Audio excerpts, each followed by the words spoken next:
ઊંચી આફત વરસી છે। ખેડૂતો અને પશુપાલકોને મોટા પાયે નુકસાનની આશંકા। સુઈ ગામમાં જ 300 પશુઓના મોતની સંભાવના।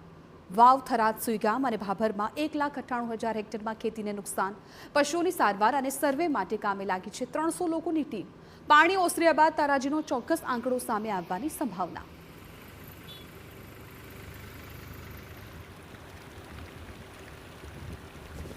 पशु गायों भैंसों खूब मरी गई है तमे सहाय आपो અને ખાવા પીવાની ખૂબ તકલીફ છે।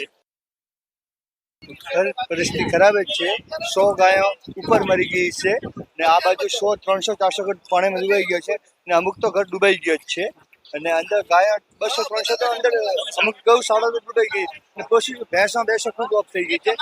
2-4 વાર મરણ પડી છે।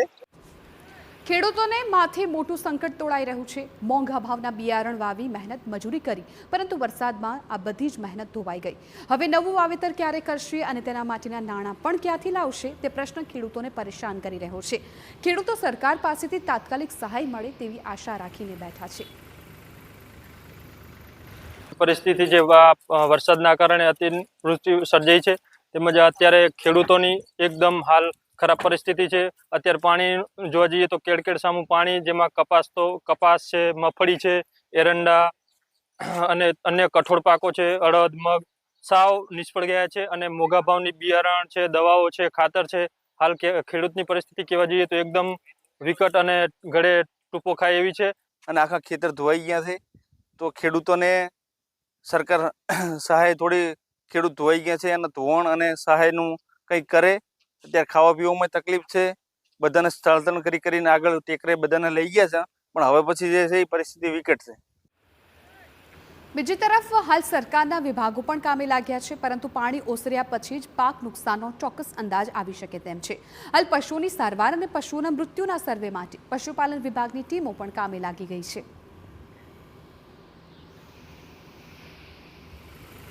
ખરેખર એનો વિસ્તાર કેટલો છે, અસરગ્રસ્ત વિસ્તાર કેટલો છે એ એક્ઝેક્ટલી થોડું પાણી નીચે ઉતરે ત્યારબાદ એક્ઝેક્ટ કહી શકાય કે આટલા વિસ્તારમાં અસરગ્રસ્ત પાકને આ નુકસાન થયેલું છે। અમારી ટીમ પહેલાં જે તે મરણ પામેલા પશુઓના સ્થળ ઉપર વેરિફિકેશન કરશે અને એનું આઈડેન્ટિફિકેશન કરી અને એની નોંધ કરી અને ફોટોગ્રાફી કરશે, જેથી કરીને પશુ માલિકોને થયેલા નુકસાનના વળતર માટેના કાર્યવાહી કરી શકાય। અને અત્યારે ત્યાં કવરેજના ઇસ્યુ હોવાથી કદાચ આ સંખ્યામાં હવે જેમ જેમ કવરેજ અને રસ્તા ખુલે એ પ્રમાણે કદાચ ફેરફાર પણ થઈ શકે છે।